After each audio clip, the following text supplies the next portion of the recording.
Cricket की तारीख में 1986 का साल एक यादगार मोड़ था जब श्रीलंका ने पहली बार एशिया कप जीतकर सबको हैरान कर दिया। एशिया कप का दूसरा एडिशन श्रीलंका में खेला गया।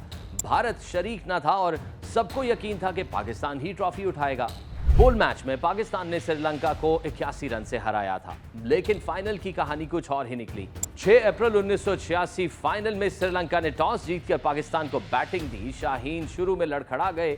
सिर्फ 32 के स्कोर पर 4 खिलाड़ी पवेलियन लौट गए और फिर जावेद मियांदाद ने महाज संभाला।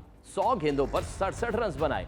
आखिर में अब्दुल कादिर ने 19 गेंदों पर 30 रन की बर्क रफ्तारी दिखाकर स्कोर को 191 तक पहुंचाया।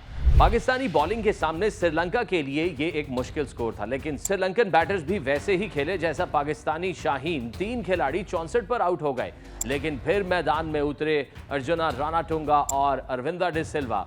दोनों ने शानदार 97 रन की पार्टनरशिप बनाई और पाकिस्तान की जीत की उम्मीदों को दफन कर दिया।